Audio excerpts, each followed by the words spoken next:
আসসালামু আলাইকুম রহমতুল্লাহি ওয়া বারাকাতুহু। কথা বলছিলাম স্পাউস ভিসার রিকোয়ারমেন্ট নিয়ে। এই পর্যায়ে কথা বলবো যে স্পাউস ভিসায় যে যখন ব্রিটিশ সিটিজেন বা সেটেল পারসন আপনার আউটসাইড লন্ডন থাকেন, আউটসাইড ইউকে থাকেন, রিটার্নিং রেসিডেন্ট, ওভারসিজ থাকেন মনে করেন, এবং এখানে তার স্পাউস নিয়ে আসতে চান, তখন কী কী ক্রাইটেরিয়া তার ইনকামের মেনটেন্যান্স রিকোয়ারমেন্ট। মনে করেন যে একজন ব্রিটিশ সিটিজেন বাংলাদেশে আসেন, থাকেন, কাজকর্ম করেন, তার 3-4 বছর পরে মনে হলো যে উনি ব্রিটেনে চলে আসবেন বউ বাচ্চা নিয়ে, তখন তার মেনটেন্যান্স ক্রাইটেরিয়া কী হবে? কারণ তার ব্রিটেনে তো কাজ নাই, বাংলাদেশে তার কাজ রয়েছে, ব্যবসা রয়েছে, সেই ক্ষেত্রেও আপনার রিকোয়ারমেন্ট রয়েছে। মেনটেন্যান্স ক্রাইটেরিয়া 29,000 ফুলফিল করতে হবে।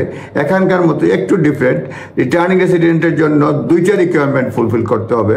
এটা হচ্ছে at least 6 months prior to the date of application, তার ওই যে 6 মাসের বেতন ভাতা দেখাতে হবে, এই 29,000 মানে ইয়ারলি যেটা সেই ধরনের, সেটা ফুলফিল করতে হবে। Applicant partner must be in employment at the date of application and have been with the same employer at least 6 মান্থস prior to the date of application. Second, যেটা হচ্ছে applicant partner must also have a confirmed offer of salaried or non-salaried employment in the UK starting within 3 months of their return, এবং employment contract দিতে হবে। অর্থাৎ ওনার 6 মাসের জন্য বাংলাদেশে যে ব্যাংক স্টেটমেন্ট, পে স্লিপ, এগুলি কন্টিনিউড পেমেন্ট দিতে হবে, এতে টাইট ডেট অফ অ্যাপ্লিকেশন জব থাকতে হবে। আর আরেকটা সেকেন্ড ক্রাইটেরিয়া অ্যাডিশনাল যেটা রয়েছে, যে এখানে আসার পরে একই বেতনের ক্রাইটেরিয়ায় উনি স্যালারি মানে বেতন 3 মাসের মধ্যেই, আসার 3 মাসের মধ্যেই উনি জব স্টার্ট করবেন, এই এমপ্লয়মেন্ট অফার এবং কন্ট্রাক্ট এগুলো দিতে হবে, তাহলে উনি ক্রাইটেরিয়া ফুলফিল করবেন। আরও অনেক ক্রাইটেরিয়া আছে, নিজ দায়িত্বে দেখে নেবেন। জাস্ট মূল বিষয়টা বললাম যে ওভারসিজে ইনকাম করলে যদি স্যালারি এমপ্লয়মেন্ট হয়, 6 মাসের ব্যাংক স্টেটমেন্ট, পে স্লিপ দেখান, এবং এটা ইয়ারলি যদি 29,000 হয়, এবং ঠিক একই বেতন যদি এখানে আসার পর 3 মাসের মধ্যে আপনি অফার পান এবং সেই ক্ষেত্রে অপলা কন্ট্রাক্ট অফ এমপ্লয়মেন্ট দেন, তাহলে ক্রাইটেরিয়া ফুলফিল হবে। সঙ্গে তো অন্যান্য ক্রাইটেরিয়া রয়েছে। সেলফ এমপ্লয়ের ক্ষেত্রেও মানে বিদেশি এমপ্লয়ার থাকলেও সেটাও সম্ভব, সেটা অন্য ভিডিওতে বলার চেষ্টা করব।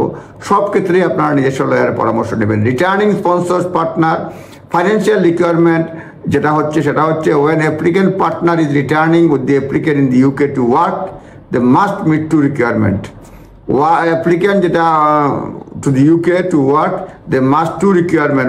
যেটা হচ্ছে যে একটা হচ্ছে applicant have been employed at the date of application and have been the same employer for at least 6 months prior to the date of application. Second হচ্ছে applicant partner must also have confirmed offer of salaried or non-salaried employment in the UK starting within 3 months of their return. Both current employment and prospective employment must have a gross annual salary or income which equals or exceeds the level relied upon the applicant current salary threshold, যেটা হচ্ছে 29,000 pound. নিজ দায়িত্বে দেখে নেবেন। অন্যান্য criteria রয়েছে, এগুলি যা সারমর্ম বললাম। আসসালামু আলাইকুম।